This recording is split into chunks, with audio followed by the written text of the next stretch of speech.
the way I had organized this session was I thought in the first part, we could cover what are some of the obstacles to delegation and empowerment happening within organizations. And having done that, also look at why delegation and empowerment are so important from a leadership perspective. In the second part of the discussion today, I will explore the concept of both delegation and empowerment at a slightly deeper level. We'll also talk about what are the crucial differences between the two. And I think that's going to be interesting, at least I hope so, for the audience. Eventually, I'd like to look at some of the considerations while delegating and empowering. So, there are some thoughts that I should be able to leave with the viewers in terms of what could be done or not done, as the case might be. So I'm going to take 4 contexts to do this first part of the session. So with respect to empowerment and delegation, I'm going to talk about the historical context, the organizational context, individual context, as well as the cultural context. Let's start with historical context first. And I think we can dispense with the slides for the moment. Okay, so historically, if you look at it, and I'm talking about many years ago, what was happening? Information was concentrated in a few hands. So at the top of the leadership chain, you had most of the information being focused or concentrated there. And then the leaders at the top would decide how much of this information they wanted to share with people, below the line. And people below the line would then take a similar call on whom to share that information with and how much to share it. So where did the power come from for the leader? The power came from having possession of that information, which was to a large extent exclusive at a certain level. Because people at the bottom or at the center didn't have access to that information, they would therefore logically look up to their leadership to give them that vital information. So that's the first challenge that was there. Information was concentrated at the top and power came from holding that information. The second part historically was differential competence. Now, what do I mean by that? So again, historically, people at the top were the first recipients of any kind of competence development that would happen. So the thought was, if you're here, most of the budgets and most of the focus around developing competence needs to be centered here. And then by the time it would peter down to the other levels, those budgets would keep on getting constrained. Now, because people at the top, your leadership teams really, were the most competent by design, if I may say so, people who were less competent because they hadn't probably got the opportunity to build their competence would again logically look up to their leaders for any kind of inputs. And those inputs then came in the form of directional input, right? So we had a situation where both information and differential competence were concentrated in the upper echelons within the organizational hierarchy. And these people would then decide how much to share, with whom to share, when to share. Okay, so this is the historical context. Now, how has this changed for leaders today and also for the followers? So if you look at it, information has got democratized, right? So information is largely freely available. There is a lot more transparency. To the extent that some of this information might not necessarily be required from the organization and might be more generic, people have more tools at their disposal to get that information. Okay, so that's the first paradigm shift, that the information is no longer concentrated, it's democratized. Let's look at the other challenge that we spoke about, differential competence. So today, with the opening up of MOOC platforms, so think Coursera, think edX, Udemy, Udacity, those kind of platforms. Also, a lot of social learning platforms. As a resource, I'm no longer dependent on my organization or on my leadership to decide for me what courses I need to take, what are the kind of competency development that I need to do for myself. So I could very well decide where is it or which are the areas that I need to build competence on. And having decided that, I have pretty reasonably priced tools, and in a lot of cases, free tools available at my disposal to build my competence. So suddenly, the two factors which were really working in favor of leaders historically, which is information concentration and differential competence, both of these were snatched away from the leaders. So today, a leader actually has to think beyond that, and they have to look at more compelling and more innovative ways of trying to engage with their followers and to have their respect as well as their trust. Okay. So this was the historical context. We spoke about cultural context as well in the introduction. That's the other part that I think it's important to understand when we get into understanding what are the hindrances to delegation and empowerment. So look at culture. Now, people define culture in different ways. To me, culture is pretty simple. Culture is what gives you the sense of, the kind of values or norms within an organization. So, for instance, if an organization values order, right, or if it values stability, then what is going to be happening in the organization is that there'll be more focus on processes, operations, and so on. So what's going to happen? Conformance is going to become more important than innovation or creativity, because the culture is actually defining that. The culture is saying we value order, we value stability, and therefore everything is centered around that. So any experimentation goes against that culture, right? The same thing happens if you're operating in a control-centric culture. In a control-centric culture, what's happening? There is a greater likelihood that the leaders within that organization will want to gain control, and having gained that control, they would then want to keep retaining that control, right? So culture also could be a hindrance or could be an asset to delegation and empowerment happening or not happening. Now, this is where I might want to show you a fantastic model that I usually share with a lot of my clients. I think you will find a lot of value in this. So let's look at it. So if you can see the board, you'll find that there are 4 different kind of cultures which are available to the organization, right? So on the top right-hand side, you have what we call a control-centric culture. What's happening in a control-centric culture? The overriding theme within this kind of a cultural organization is that we succeed by gaining and retaining control. Okay. Now, if we are talking about gaining and keeping control, where is the leadership focus? The leadership focus, therefore, is on maintaining power. It's on being authoritarian. It's on being directive, right? So you'll see a lot more direction happening here than delegation or empowerment. And that's how the culture is actually driving this piece, right? On the opposite end of the spectrum, you have what we call the cultivation culture. Now, cultivation is really looking at what? It's looking at nurturing employees, right? And therefore, the overriding theme is that we'd like to succeed by growing people, nurturing them. And why? In line of them being able to follow or adopting our vision. So the probability of empowerment happening in a cultivation culture is way more than the same thing happening in a control culture. In fact, in control cultures, empowerment is generally exceedingly low. Whereas in a cultivation culture, you cannot be existing without empowerment really happening there, right? So the focus in a cultivation culture from a leadership perspective is of being an enabler, being a catalyst, and empowering your team members. The third kind of a cultural construct that could come up is what we call competence, which is essentially where craftsmanship is practiced. And the theme there is that you succeed by being the best in your domain, okay? Where is the leadership focus in a competence culture? It's on setting standards. It's on being a taskmaster.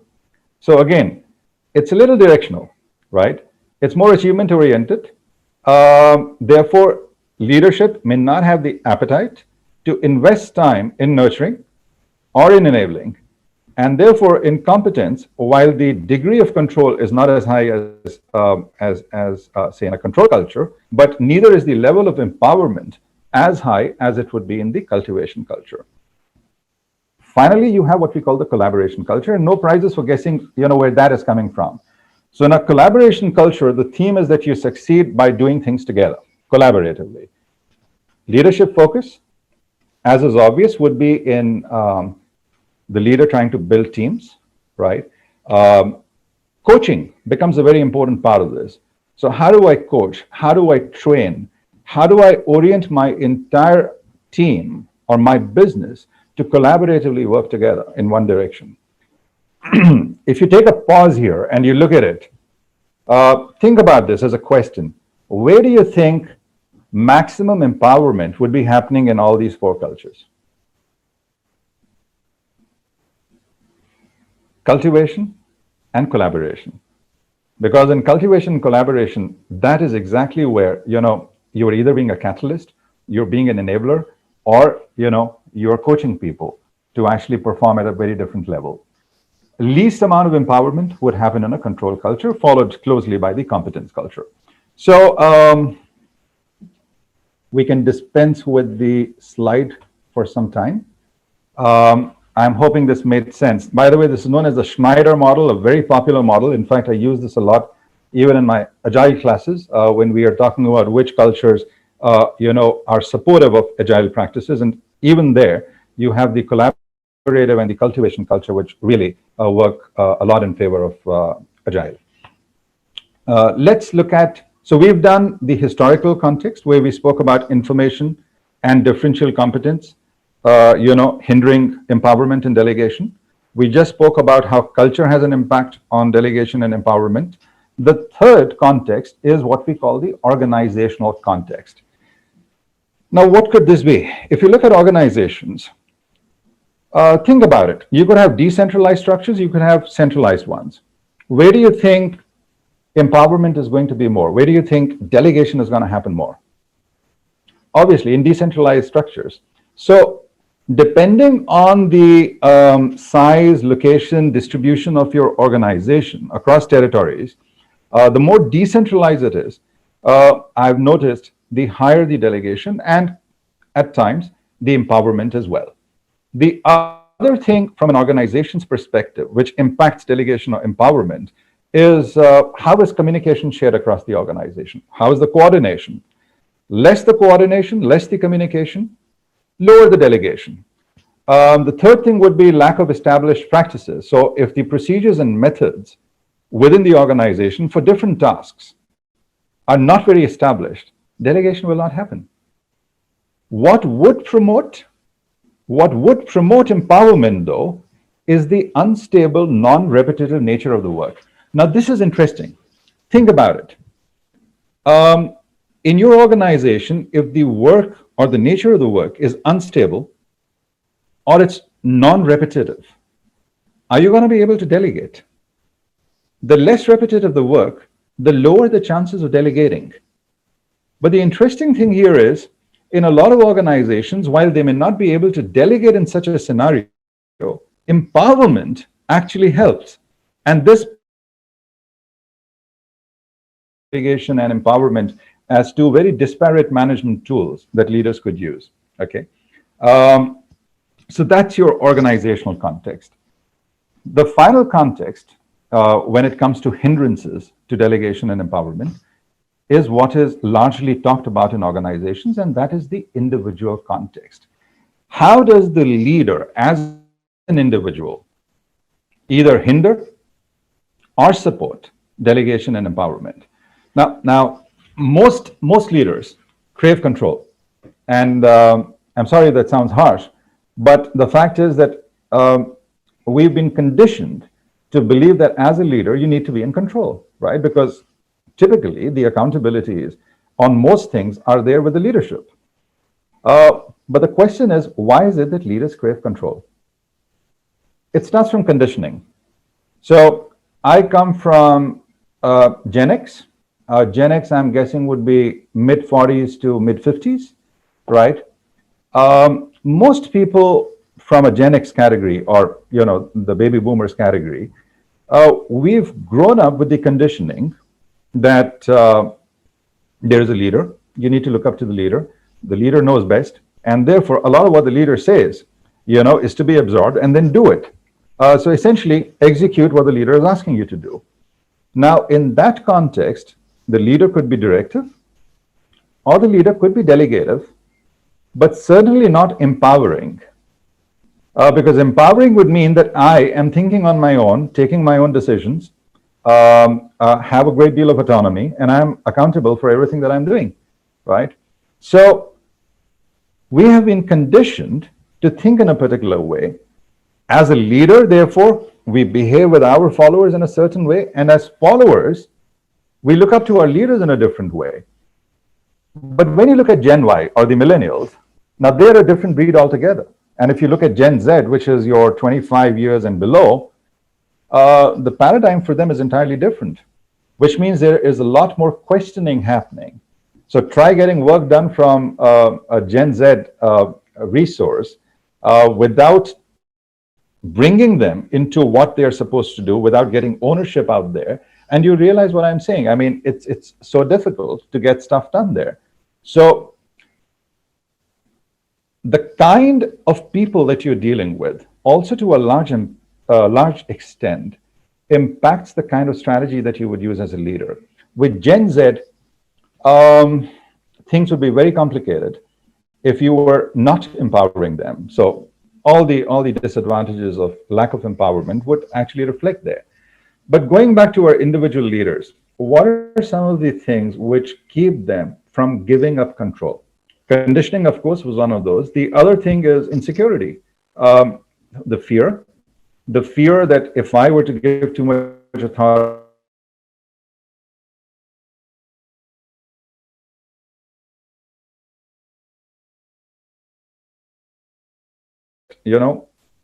stuff done, whatever needs to be done. Um, Anxiety and stress around that, and of course, lack of confidence in other people's abilities. So there could be a lot of other reasons. But all of these contribute to the individual, the leader, being hindered when it comes to delegating or empowering. So, in the historical context, we've taken the cultural context, the organizational, as well as the individual context when it comes to hindrances to delegation and empowerment. Let's take a quick look at this so that it settles in. And I'm guessing there will be questions around whatever we've discussed so far. So do feel free to ask me those questions later on. So these were the four. Historical context was all about information being concentrated with a few hands, differential competence. We saw how that could hinder empowerment and delegation. Cultural context, we spoke about control cultures versus cultivation or collaborative cultures, and how control cultures also inhibit delegation and empowerment. We spoke about the organizational and the individual context just now. That was fairly clear. Okay. We can move out of the slide share now. The second part that I wanted to discuss with you is, why is delegation and empowerment so intrinsic to what a leader does? Now, on the surface, it's actually pretty self-explanatory, right? Think for a moment.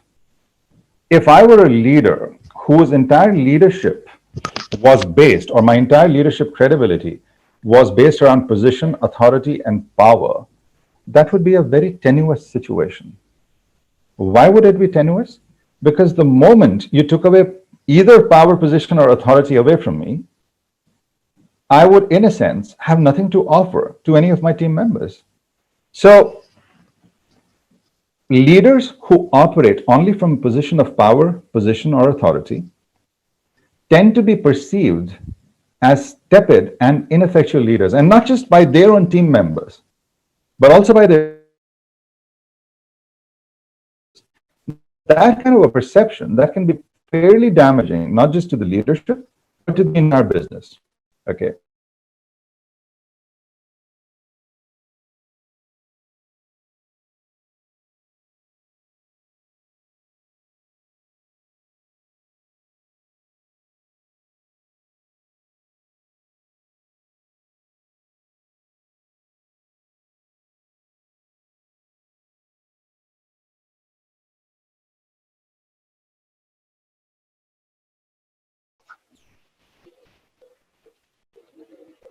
Mr. Jagmohan, I believe we lost you.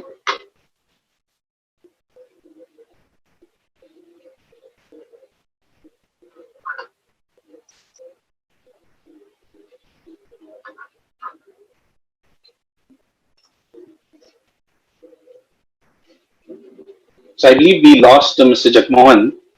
Uh, we'll have him reconnect. I believe he has rejoined us.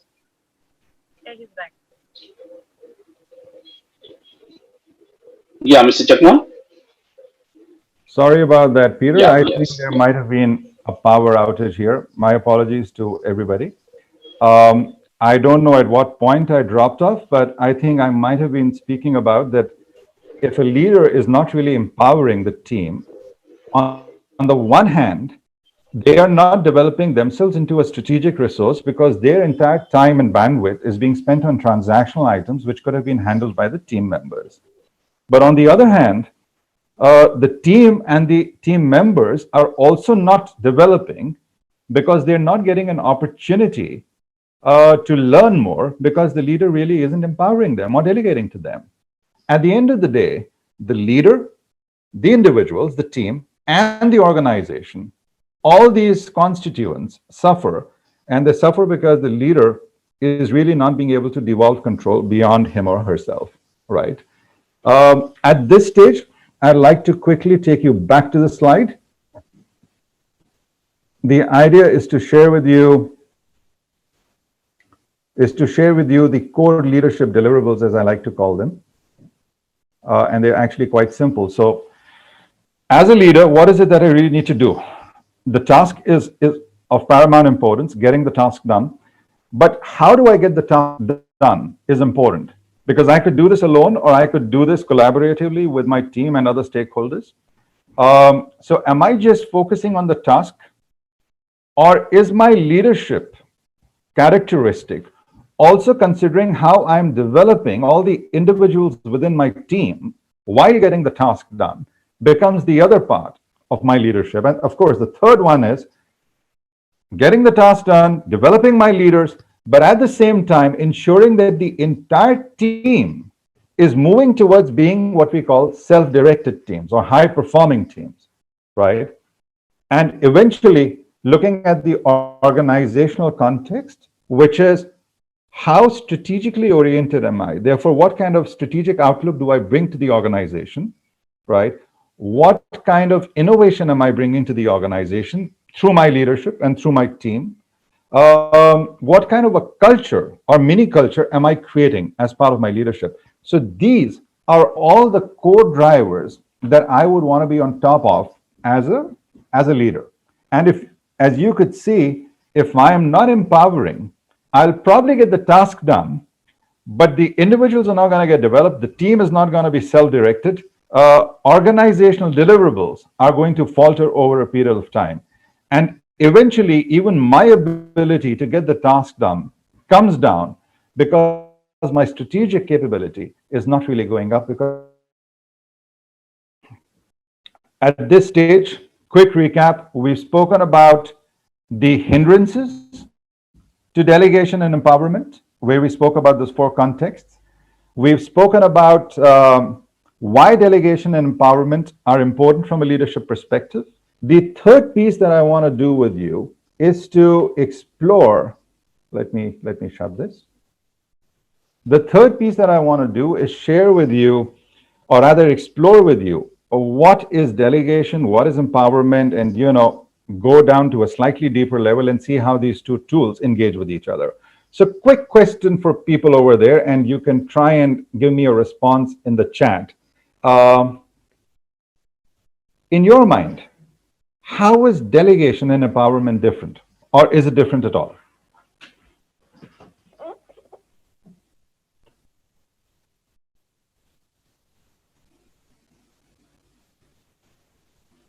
Okay, I'm waiting for some responses. So Gaurang says delegation is without giving authority. Okay. And then Meenal is saying delegation and power are different. Gaurang is now saying empowerment is with authority. Okay. Anybody else? Delegation is just assigning a task, Radha says from Hyderabad. Okay. Okay, great. So first and foremost, a lot of people at leadership levels also end up using these two terms interchangeably, but as we know, that may not really be the case. So delegation at a very, very simple level is when I assign a task to someone. Okay. The act of assigning a task to someone and wanting them to do it is delegation. Now, to the extent that they need to get the task done, I might even give them the authority to do that, but only to the extent that is necessary to get that task done. So I am making them responsible for that task, but the accountability for that task is still with me as the leader. I am accountable.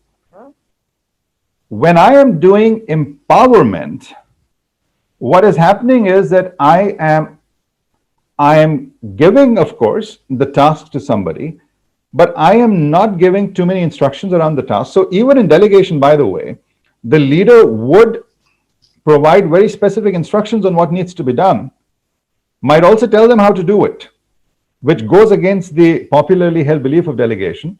But in classical delegation, the leader would tell you what to do, would give you specific instructions, would have frequent feedback sessions with you, would review your progress as well. You would have the authority only to the limit of what you're supposed to do. In empowerment, I'm not going to get into details with you. I will use broad strokes to give you a gist of what I want you to do. With those broad strokes, I will also give you the authority to do it. You will not just have the responsibility, you will also have the accountability for getting this done. You will be taking decisions on your own and not necessarily having to consult me on that task. You are very high on autonomy as well.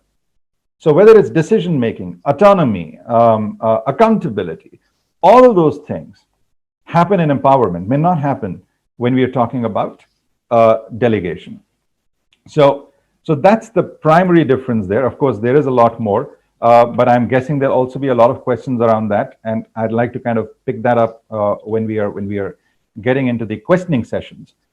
Just doing a time check. Okay, we have some more time. I think this is where we could look at how the leadership continuum looks like.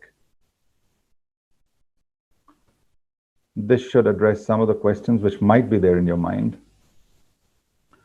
We call this the Tannenbaum-Schmidt leadership continuum. So if you look at it, as you move towards the right-hand side on the x-axis, what is happening? The leader is actually giving up more and more control. By the time you reach the 7th level, the leader has actually abdicated all control. In conjunction with this, the subordinate's area of freedom, or your team member's freedom, is actually what's happening to the subordinate's freedom. The subordinate's freedom goes up as the leader relinquishes control. Now, the question that you might want to think of, or you might want to ask me later, is if this were so simple that you can actually move to delegation and abdication, which could be taken as a surrogate for empowerment. If it were that simple to do this, why is it that we don't see leaders doing it? Why is it that we don't see team members and subordinates getting that kind of freedom to actually think for themselves, take decisions on their own? Is a question you might want to put up, and I'd be glad to answer that. But here are some leadership styles that leaders could use. Now, I might also want to tell you here at this stage that while we're talking about delegation and empowerment, it does not mean that the other leadership styles, which is telling, selling, suggestion, consulting, joining, that these are bad. These styles are good or bad depending on the situation and the kind of person that you're dealing with, right? And the kind of culture or the cultural ecosystem in which you're operating. But I thought I'll leave this continuum with you. So just in case you have questions around this, you should be able to ask me those questions later on. Okay, this takes me to the final stage, which is what are some of the considerations that I would recommend while trying to delegate or empower individuals. The first is competence. And we can actually knock this off. We don't need the slide for this, I remember it. Competence and commitment are very important when you're looking at delegating or empowering. I have seen a lot of leaders, and some of these leaders are CXOs. I have seen a lot of leaders making the mistake, unwittingly, of delegating to people who may not have the competence or commitment. So just because a person happens to be at a senior level, or because I have a certain perception of that person, could be subjective, unless I have validated that the competence and the commitment exists within that person to delegate or empower such an individual, would be potential harakiri or suicide. So one of the first things I want to do when I am looking at delegating is to ensure that the competence and commitment has been validated. How do you validate competence? Competent is nothing but the knowledge and skills.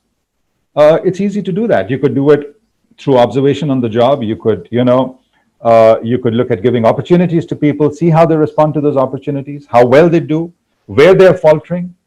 So all of those are different ways of trying to figure out competence, and likewise commitment as well.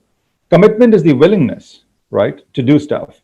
It also reflects your enthusiasm, your motivation, your confidence for whatever task you're supposed to do. So validating competence and commitment becomes very important while delegating or empowering. The next is trustworthiness. Look, if I'm the leader and I have to empower someone to do something, and I'm making them accountable for that, I need to be able to trust them. Now, trust is both ways. I could be a leader who may not trust somebody despite them being trustworthy, in which case I need to look inwards and ask myself, what is stopping me from, trusting the other person? But the other thing could also be true. I'm willing to trust, but what if the person is not trustworthy? So either they have not demonstrated commitment in the past, or I find they don't have the requisite competence. Then I cannot trust them to delegate to them, let alone empowering them, right? The other thing that I normally see leaders looking at in people before empowering them is, what is those people's commitment to their self-development? So how committed are those people to continuously learn and evolve from all the sources that are available to them, right? You remember we started this discussion by saying that information has got democratized. Differential competence doesn't exist because now people have platforms through which they can add to their competence. But then they have to do that. As a leader, I would want to see within my team, are people committed to their self-development? If they are, then they are potentially great candidates that I might want to look at either delegating to or empowering. The other thing that I've noticed a lot of leaders do when they look at empowerment or delegation is they look for healthy curiosity within their team members. Healthy curiosity, willingness to experiment. So healthy curiosity is the person, curious enough to ask more questions, not necessarily to me, but within himself or herself. Is the person given to introspection? Does the person talk to other stakeholders and try and figure out what's happening or what could potentially happen? That's healthy curiosity. The other part is willingness to experiment. So not just asking questions, but also having the courage to look for answers, even if it means experimenting to try and figure out some answers which may not be known to anyone, including the leader. Leaders love these kind of people. And I think it's essential that leaders consciously look for these kind of people, because unless you have those kind of people, who are you going to delegate to? Who are you going to empower, right?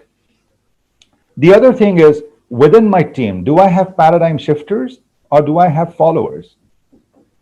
If it's a team where everybody is just going to follow the paradigm blindly, then this team is headed for sudden death. And if there are a lot of these teams within the organization is headed towards sudden death.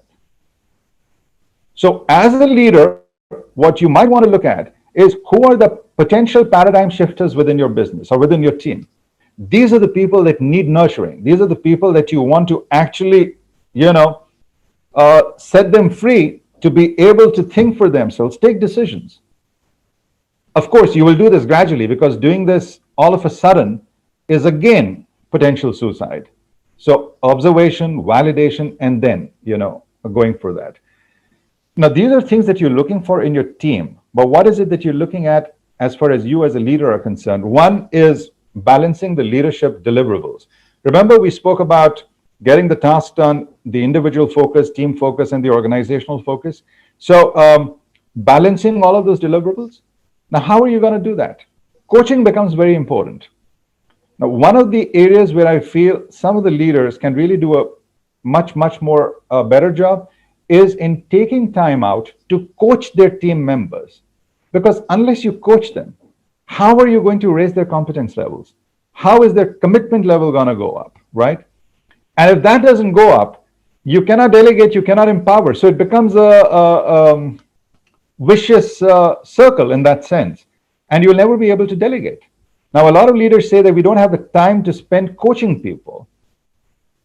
The question I like to pose to them is, why is it that you do not have the time? Because you do not have the time because you're doing stuff which ideally some of your team members could have done. But because they have not been coached, they cannot do that. So you are still focused on transactional items. So again, it's a vicious cycle. Okay. Self-awareness and self-regulation, I think for any leader, very critical. So I could be control-centric, but am I aware that I crave control? Because being aware that I crave control in itself is the beginning of relinquishing control. But what if I'm not even aware of that? What if I have not set up feedback processes within my organization or my team for people to come and tell me upfront, you crave control. We'd like you to relinquish some of that to us. So self-awareness, important. Even more important, self-regulation. What do I mean by that? So, okay, I have analyzed that as a personality, I crave control, but what am I doing about it? Am I able to regulate it? Am I able to manage it when it requires to be managed? If not, not only am I failing at my leadership role, I am setting the wrong precedent for my team members to follow, because a lot of them are going to fashion their own leadership styles around what they see me doing or not doing. Okay, so self-awareness and self-regulation.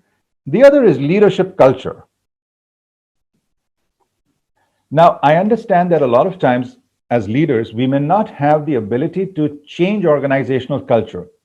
That takes months, at times years, to change. So what if I'm caught in a control culture? We spoke about those four cultural constructs: control, competence, collaboration, and cultivation. So what if I'm caught up in a control culture and I say, well, in my organization, the overriding theme is success by gaining and retaining control. So how do I end up empowering people? Now, you may not have control over the organizational culture, but you certainly have control over the culture that you set within your business or your team. And that's the leadership culture that you set. So questioning ourselves, what is the leadership culture that I'm really setting within my business, could be another essential consideration in the path towards effective delegation, effective empowerment. And eventually, look, if you found the right people, if you've empowered them, then we need to get out of the way. Get out of the way and let them do what they're empowered to do, and then hold them accountable for that. And that's really the leadership challenge. The leadership challenge is not delegation. The leadership challenge is empowerment, and after empowerment, letting them be by getting out of their way, right? And only keeping them accountable to what they were supposed to do. I think, in short, if we can do some of these things, delegation and empowerment both can be achieved well.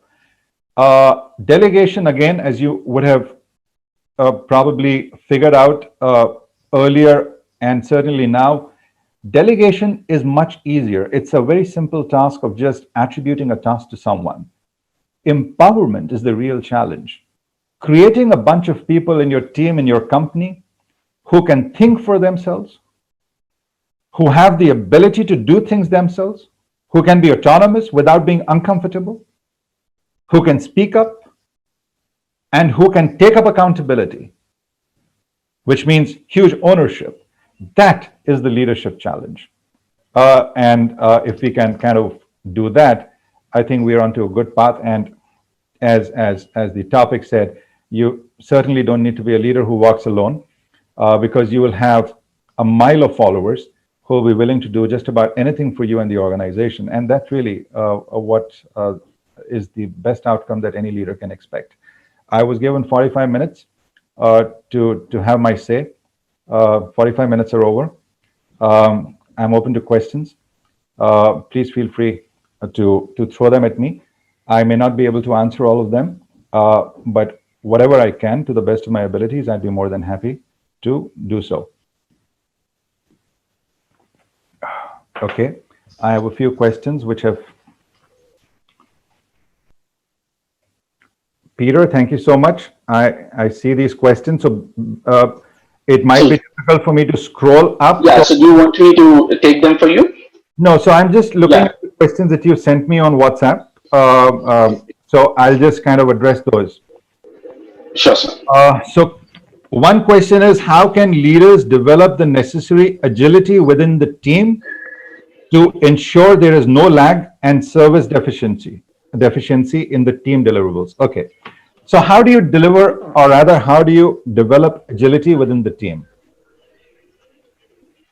Firstly, agility requires that it is not just you on top of things.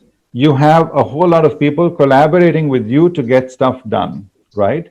And that those people who are collaborating with you have the necessary expertise and willingness to actually get things done. So to get agility, I think the first thing is environmental awareness. As a leader, what have you done to encourage environmental awareness within your team? How freely is information flowing within your team? Because if information blockages are there, how is agility going to happen? 3, do you have empowered people within your team to take quick decisions? So I'll give you an example. There is a company called Zappos. A lot of you might have heard of it. At Zappos, a customer executive has the empowerment to spend up to $2,000 on a customer complaint, and there is no limit to how many customer complaints they can spend this money on. Now that's agility, which means this customer relation executive doesn't have to come back to the supervisor or to the supervisor's leader to ask for approval. They're empowered enough to do that. Empowerment brings agility. The other question that I have is, what leadership traits are essential, particularly for the current times when teams are working remotely? Look, I think firstly, trust. The trust and the faith that if they are out there, they're going to be working and they're not going to be, playing foosball or something else. That trust is very important. Otherwise, you're going to be sitting on their case and it's not going to be helpful to any of you. The other thing is empathy. Realizing that while people might be working, sitting at home, they may not be working in the same manner as you have been used to seeing them work.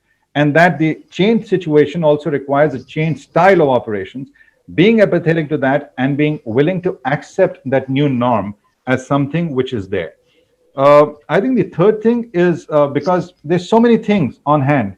I remember in the initial days when the pandemic started, we had distributed chores around the house, including, me doing utensils on some of the days and doing other stuff as well.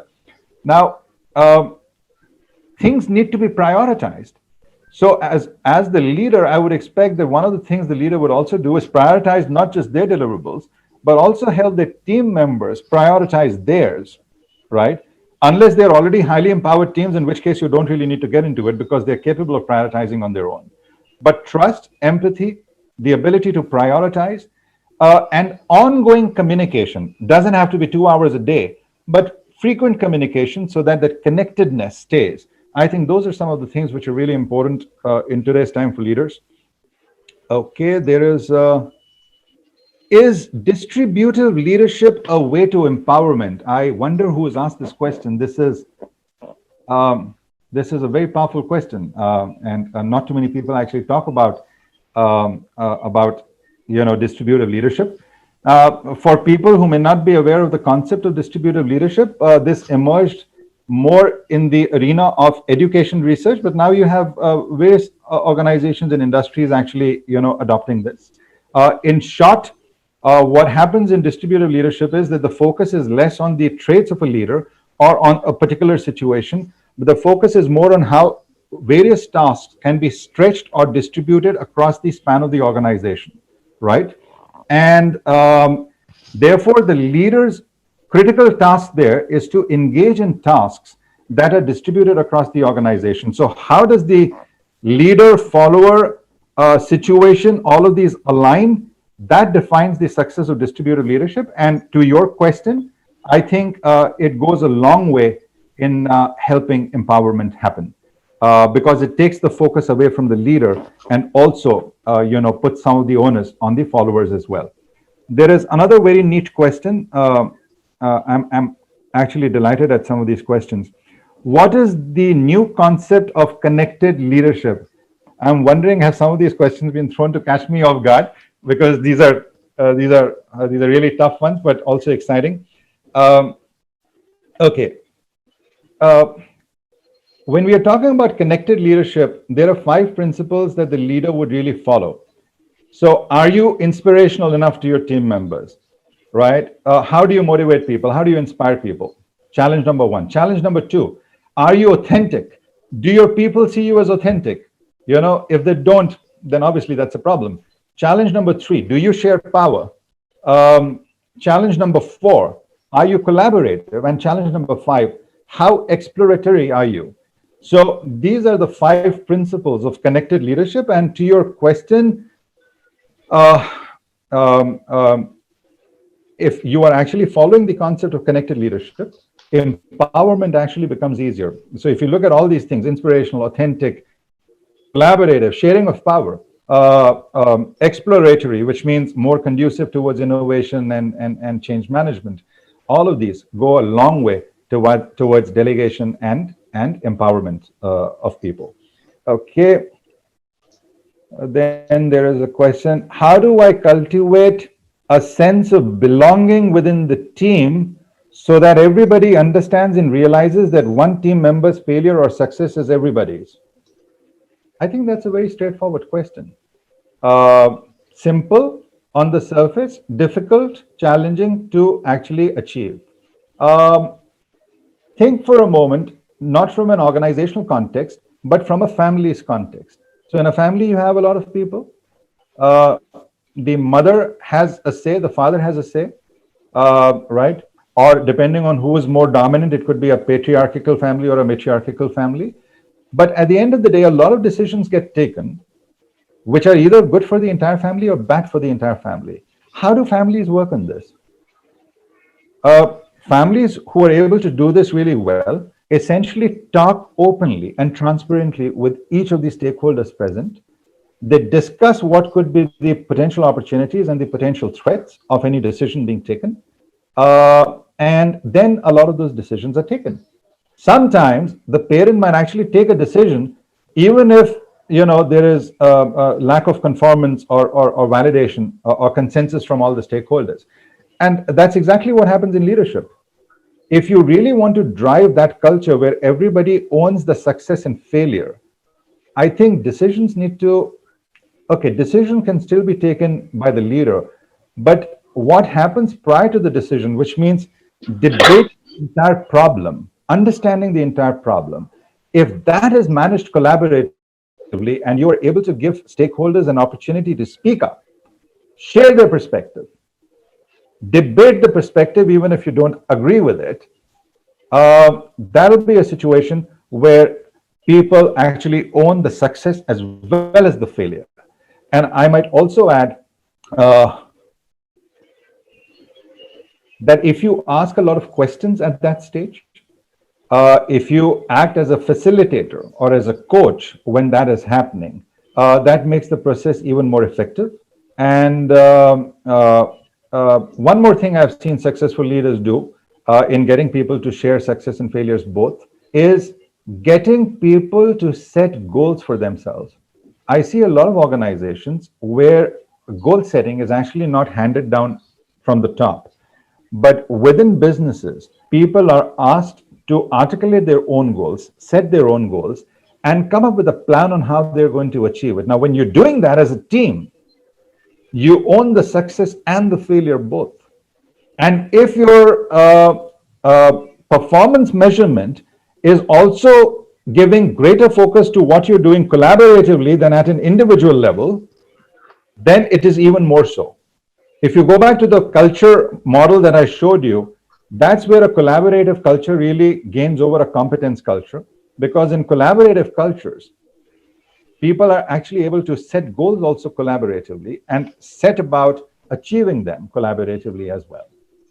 So that's my response to that question. I hope that answers it. Okay, there are a lot more.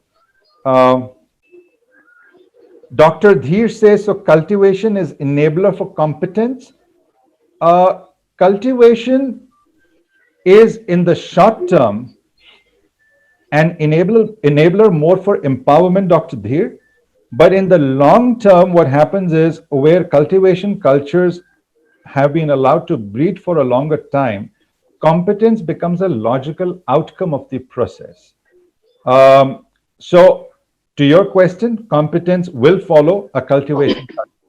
But the focus of a cultivation culture is not necessarily competence in the short term. It's more of nurturing and allowing people to do whatever they do in line with the set vision and goals or purpose of the organization. Setu Shah says, nice take on collaboration. Thank you, Setu. Is this model 4 quadrants or a journey? And how do we foster collaboration? Setu, those are a lot of questions there. Thank you. This is a model, Setu. So this is not necessarily a journey, it's a model. But so what this means is there would be a dominant culture within any organization. It could be control, cultivation, collaboration, or competence. But it doesn't mean that across the organization, that entire culture would predominate all the time. There could be certain pockets where there could be other cultural fragments also being visible. So that's one part of your question. Is this a journey? No, I wouldn't say it is a journey. I'm not even sure if it ought to be a journey, because depending on the kind of organization, the industry you're in, the life stage at which you are operating, at different stages, different cultures would actually work more effectively, right? Also, depending on what it is that you want to do. So if I want to apply agile in an organization, I would work with a cultivation or collaboration culture. But if I'm doing Kanban, I would go in more for a control culture. So craftsmanship, competence culture. So it's certainly not a journey, and it's not that one culture is bad compared to the other. To a large extent, it's also defined by what is it that you want to achieve. Okay. Does empowerment hinder delegation process? This is from Preeti B. Preeti, empowerment does not hinder delegation. If you look at it, empowerment is a much more high value item. In delegation, you are just assigning a task. In empowerment, the very fact that you're empowering someone reflects the kind of resource you are working with. And this is obviously a very high order resource. So that's good. The second thing is, as a leader, you are able to give that autonomy to the person and allow them to take decisions on their own, work independently on it, and own their results as well. So I don't see why empowerment should be detrimental to delegation at all. I think empowerment is great, does not interfere with delegation. The reverse, however, may not be true. Delegation may not necessarily lead to empowerment unless both the employee and the leader are mature enough, one to empower and the other to get empowered. Okay.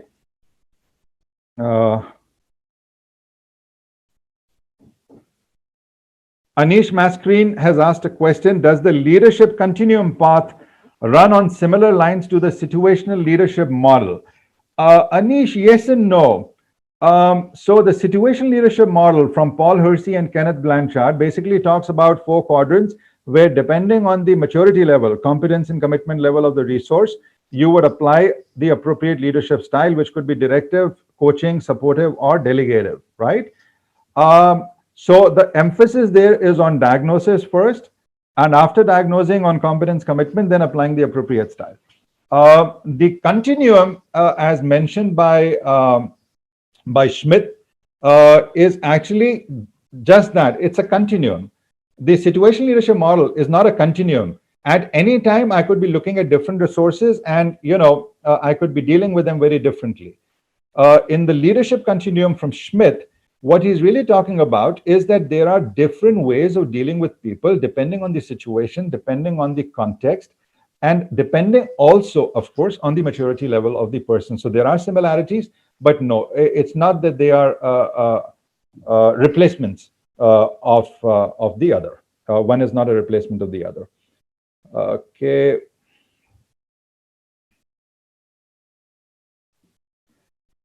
Preeti has asked a question: empowering the team, making them accountable. What if the project does not go the way it had to and fails, as the leader is not accountable, but the team is? So, Preeti, projects don't fail because a leader is accountable or the team is accountable. Projects fail if what was supposed to be done has not been done, right? If anything, if the team is more accountable, the chances of the team actually getting that deliverable done is more probable than if the team were not accountable at all. So no, it's not that because the leader is not accountable, the project will fail. Projects will fail either because the leader has empowered the wrong team. So they were not the right people to have been given that empowerment. That could be one area where the mismatch has happened. Because once you are empowered, the leader is actually then, not monitoring you closely. There is less frequent feedback and so on and so forth. So I think it essentially boils down to the quality of the team that you've empowered to. If that has not been thought through, that could be one of the reasons why the project might actually end up failing. Krishnan says, can we state that the empowerment would finally make me redundant and make me ready for the next role? Krishnan, great point. And by the way, that's a thought which keeps a lot of leaders from, forget empowering, even delegating, because the fear there is of becoming redundant. But I'm glad you asked this question, and I think that shows your leadership maturity, Krishnan. Truly effective leaders look at redundancy in a very positive manner. For them, redundancy is where they've set things in order at the current leadership role, and therefore they are now ready to transition to the next role. And I think, yes, empowerment does lay the foundation for that to happen. Peter, I have a lot more questions, but I can also see that we might be constrained for time. So what is your suggestion? Do I take more questions or? Yes, sir. We can definitely go ahead. We can have those questions addressed, and we have time. Yeah. Okay. So Chevy James says, want empowerment create insecurity in a leader, as this empowerment might nurture a new, more competent leader in the team? Chevy, I think that question might have been asked before I responded to Krishnan here. Yes, that is a concern which a lot of leaders have.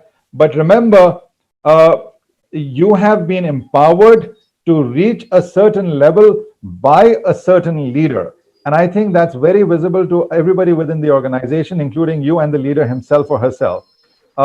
So for this particular role, you might now be an equally good resource, but it's also true that your leader will now be ready for the next transition, and that's really their journey.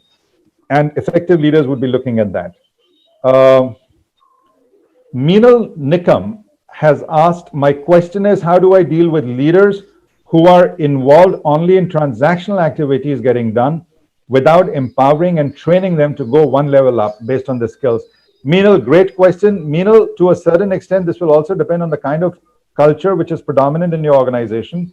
If it is the kind of culture where over delegation, or in other words, dumping of responsibility happens, then obviously it's a tough one.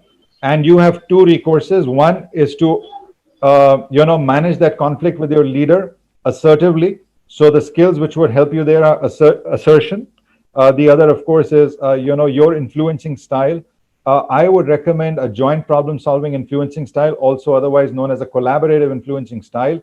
Um, uh, and I would recommend that. So if I were in your position, I would actually broach this with my leader. The way I would do it would be important to the outcome. I would share with my leader what I feel is happening and how I feel about what is happening. Many a times we don't share our feelings, we just share um, our thoughts, and therefore it becomes difficult for the leader also to be empathetic. I would share my feelings about what is happening. I would also share my expectations, and I would put it in a manner where my leader sees not as a complaint, but as me coming up to him or her and saying, hey, look, I am ready for more higher order tasks as well. And why don't you look at me for that?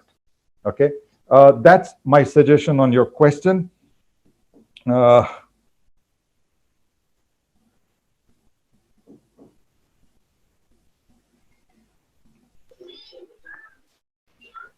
Okay. Some questions which are similar, I'm skipping.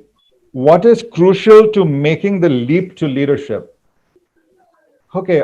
Look, that's a great question. Now, I sense there's a bit of philosophy attached to it and a bit of pragmatism. Uh, my feeling, and I might be a rare commodity in that sense, my feeling is leadership happens first in your head. Are you ready to be a leader? Are you ready to take on the mantle of leadership? That's where the leap into leadership actually starts. If you're ready here in your head, I think that's the first hurdle that has been crossed. The second is self-awareness, asking yourself, what does it take for me to demonstrate leadership capability? Whether it's in terms of new skills, new knowledge, new attitudes, and then working on those. And three is putting yourself out there, and saying, look, I'm available, I'm willing to take on responsibility, and I'm happy to learn as well. And the fourth is humility, because no matter who you are bound to falter somewhere or the other. You will miss out on a few things, and the humility to be able to say that, look, I don't know everything, I could go wrong, but you know what, I'm willing to be coached, I'm willing to be mentored. I think those are things which will help the leadership leap.